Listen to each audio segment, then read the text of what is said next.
Hello fellow YouTubers, Bear Prepper here. Now we're going to go ahead and make this recipe called potato boats with the potato granules. Potato granules are actually a flour, so they work better in a bread than they do in an actual potato. But we're just going to follow the recipe on the back of the container, which calls for water, powdered milk, powdered butter or margarine, and salt. So we're just going to put all those ingredients into a bowl. And it'll depend on what quantity you're going to make. This one we're going to make is 4 cups. If someone needs those directions for the potato granules, which are potato flour, I can give those to you. So once we mix it up, we're going to bring it to a boil. Let's get it whipped up really good so that we can dissolve the milk and that butter powder in there.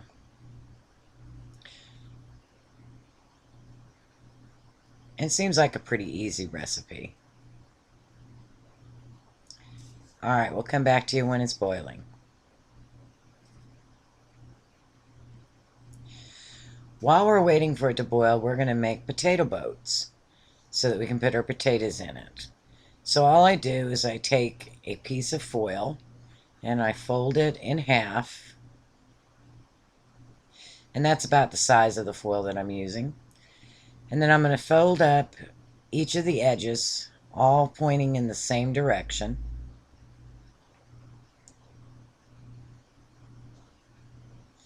And I'm going to turn it over to the smooth side.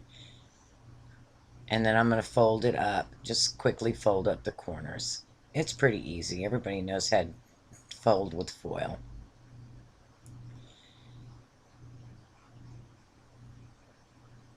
Making sure that I've got all my seams on the back side. So I'm going to make probably about 5 of those. Okay, so now we're going to go ahead and mix up the potatoes in with the milk mixture. And it's only like a cup and a half, a cup of potato mixture. So we're going to mix it up. As you notice, the potato granules are yellowish. So, of course, the potatoes are going to turn out yellowish. And I'm just going to mix them until they're thoroughly incorporated.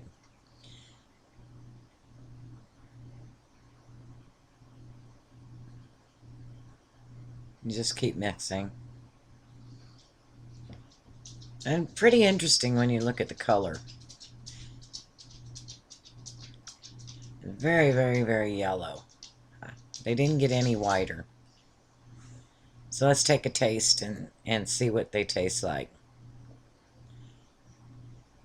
They almost have a cheddar cheese taste. Now, we are going to put some cheddar cheese in this cheese blend. So it's just going to become more cheddary, I guess. So let's go ahead and add the ingredients we need. I've had the onions, chopped onions, sitting in 2 tablespoons of chopped onions, sitting in some water. I just barely covered for about 10 minutes for them to rehydrate. Now my daughter, I was going to do sausage, but my daughter insisted I use bacon bits. So I'm using a 1/4 cup of bacon bits.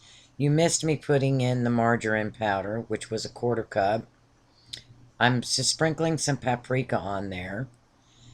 I have a 1/4 teaspoon of salt and pepper each. I also have a 1/4 cup of margarine. And I'm just kind of mixing it in as I go because it's just a whole lot easier because these are really dry.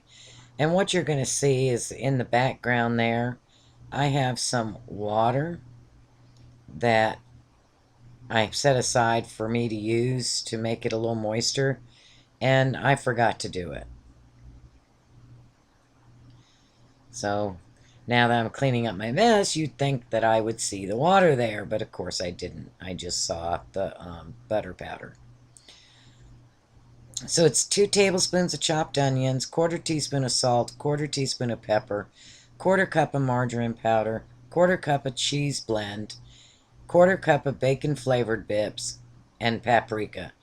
And then you put them in the oven and bake them at 350 for 10 minutes. I put some cheddar cheese shreds onto the top. They almost look like a bread. They browned like a bread. And they almost taste like a bread. But they taste pretty good. They just don't taste like mashed potatoes or twice baked potatoes. So is this something I would recommend to make again? I would say no. So now let's go ahead and make some cinnamon rolls and see how that turns out.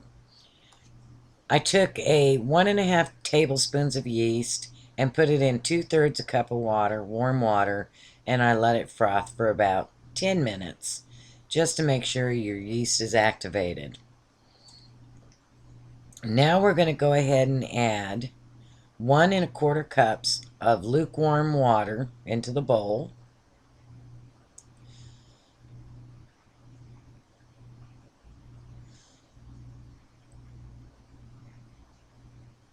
One half cup of prepared potato granules.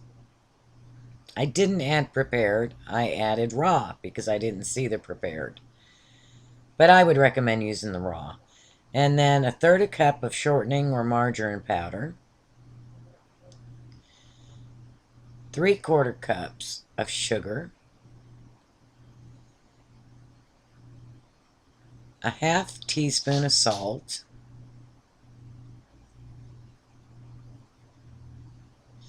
2/3 cups of egg mix. And it says 10 to 12 cups of flour. I actually only used about 9 cups of flour in making this. Now we're going to pour our yeast on top. And we're just going to start mixing it. Make sure you get all those goodies out of the bottom. I'm going to start with a fork because, of course, flour will fly everywhere and you'd rather not get your hands that wet. And just slowly mix it in. Once this flour is incorporated, I'm just going to slowly add more until I can make a dough, a soft dough. It takes a little while to get it mixed in together, and my camera kind of died, so once I made a ball, I'm going to put some olive oil in the pan, and I'm going to roll the loaf of dough around in it so that it doesn't harden while it's rising. I'm going to set this aside and I'm going to let it rise for about an hour. Once it's risen, I'm going to punch it down and I rolled it out into just one big hunk. You can go 1/4 inch thick. I went a little thicker than that because I was tired.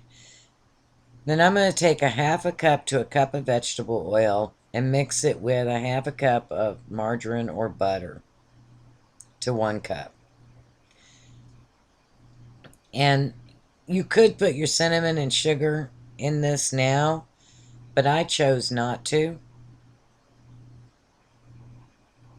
So I just mixed it up and then I brushed it on the dough. Then I sprinkled cinnamon and sugar mixture.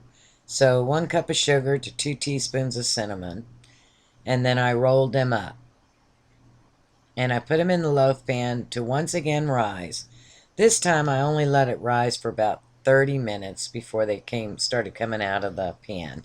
Could have went longer. Still tasted fine. Then I'm going to bake them in the oven for 375 for 30 to 35 minutes.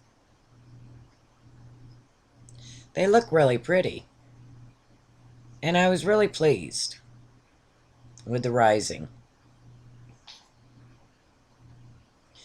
I didn't overcook it. I did it for 30 minutes, and that was way too long. Could have gone 20-25 minutes in my oven, so please take into account what your oven does.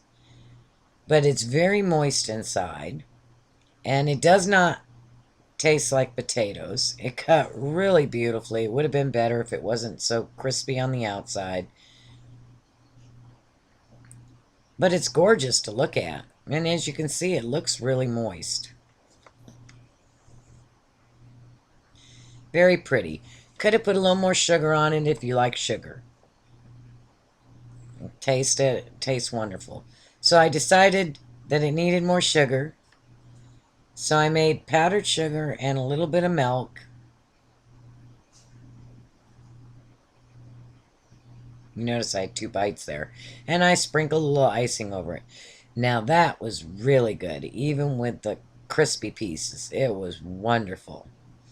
So potato granules, 30 years old, taste great.